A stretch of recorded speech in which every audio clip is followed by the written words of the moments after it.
For help.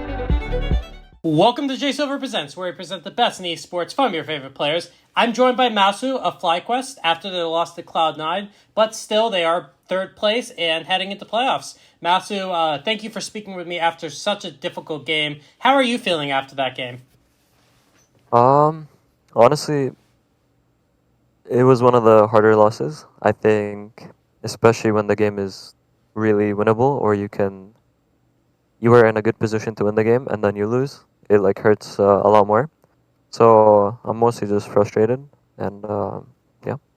Mm-hmm. I think the thing that, while it ended in a loss, I think the thing that got everybody excited was the Nilah. I had never seen the Nilah done like that until this game, so Uh talk to huh. me without giving your scrim secrets or anything away like that. What made you guys pick the Nilah?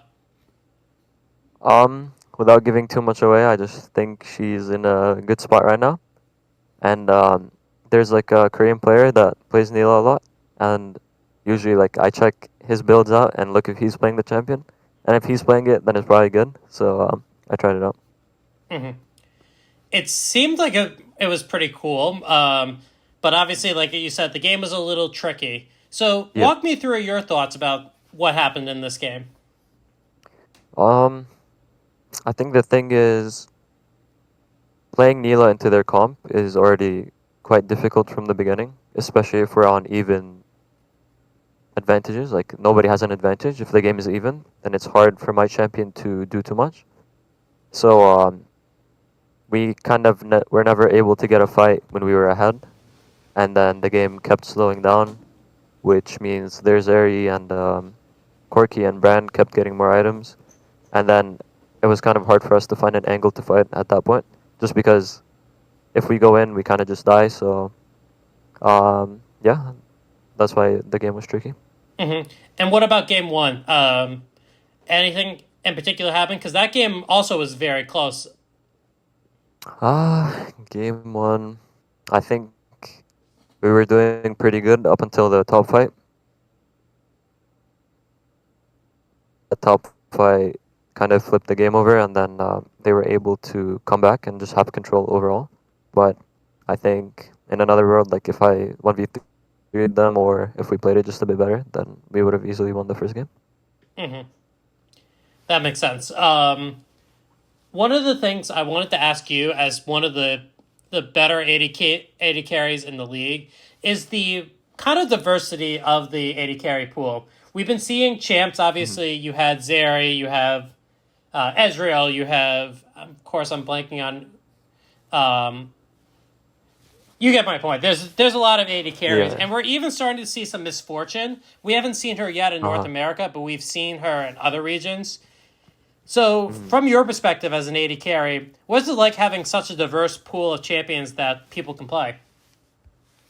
Personally, for me, it's really fun. I really like it, just because I do play a lot of AD carries, and I like the diversity. I like having the ability to choose which champion I want to play in the game.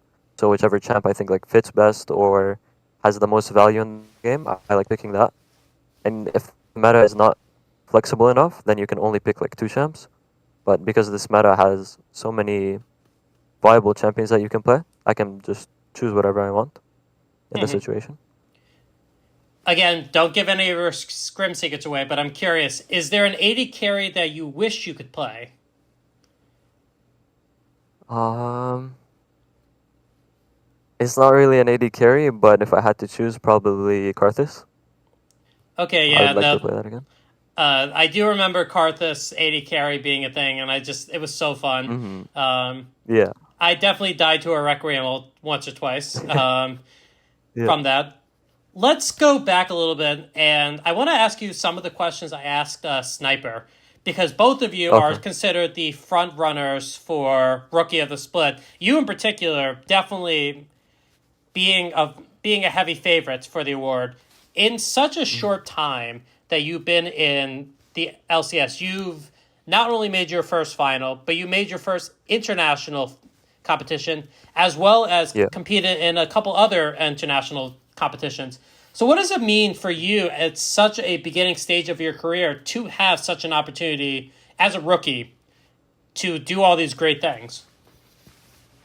It definitely means a lot. Like I'm super grateful, and at the same time, I realize like how kind of lucky because like, of course, I believe that I'm good enough to get where I am, but I do consider luck as a big factor when like an opportunity comes up. So I think I'm very grateful to even have the opportunity to be on such a good team. That on my first split, I'm able to like easily go through playoffs. I'm able to make internationals, which all just like accelerates my learning by a lot. Especially when we go international, I play against really good players, so my habits are like changed. I see things that the really good players do, and it really helps me accelerate my career. Mm-hmm. And who on FlyQuest has really been helping you grow as a player? Is there like one player or a group of people that have been helping you develop and become a better player? I think all the coaches have done a really good job, first of all, and then all my teammates, honestly. I learn every day with Busio. We kind of just grow together as a ball lane, and we learn early game stuff, mid game stuff. We learn how to lane together, and then after laning, how we can progress the game. And then Quad, Inspired, and Whippo all are really smart about the game, so I just pick up stuff that they like say in the game or how they think, and it's all been really helpful. Mm-hmm. And what would it mean for you to, if you were selected, because I get to vote, so you're going to have to persuade me. I'm kidding. What would it mean for you to win Rookie of the Split? Or Rookie of the Year, excuse me. It would definitely mean a lot. Like it's a great achievement, and at the same time, even though I would love to win it, and I do like see a good chance, it's not like super at the front of my mind because the award is really nice to have, and it would kind of confirm that I am really growing as a player.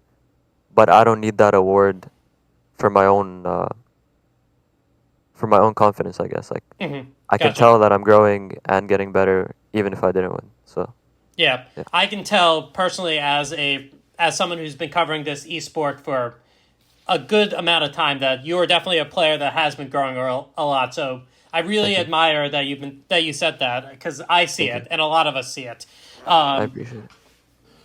I got a couple questions for you. Number one, most Okay. likely as a result of the of yesterday's game, and based off a couple things, I believe you guys will be facing NRG if I'm correct. Oh really? I think Okay. so. It's 3-6-4-5. I think that's how it works, but Okay.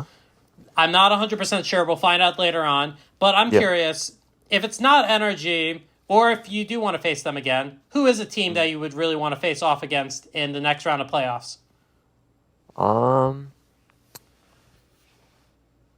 Hmm. I think NRG is honestly a pretty good team to face for the first round, especially because like while we know we can beat any team, NRG is just a really good start because even though they're like a mid-tier team at the moment, I think they are pretty good at punishing like lazy play or bad play, and they can work together as a team pretty well when they actually play well. So I think it would be like a good start to the playoffs for us to face a team that can keep us on our toes and kind of help us see our mistakes once they punish them. Mm-hmm. Gotcha. We'll find out later today, but I think it's NRG. I'm not 100%, but I think it is. Okay. Two more questions. Number one, should you win all these events, you may qualify for Worlds. This would be Yeah. your first time attending Worlds, even Yeah. though you have done some international events. What would it mean for you to qualify for Worlds? Honestly, it's the biggest thing I'm looking forward to. I always love going internationally and just playing against the international. I feel like it really speeds up my learning quite a bit. So I'm always excited to go international. Mm-hmm. And finally, is there anything you'd like to say to the fans of FlyQuest? Just really thank you all for watching always, and thank you for always supporting us. And even though sometimes we don't look very great or we're inconsistent, I'm pretty sure our ceiling is really high. All right, but that's all the questions I have. Massu, thank you so much. Thank you Thank for you. dealing with me during the technical difficulties we had in the beginning of the interview. No, of But course. best of luck in playoffs, and I should be out to LA, so hopefully I'll get to see you in the finals. Thank you. Thank you. Have a good.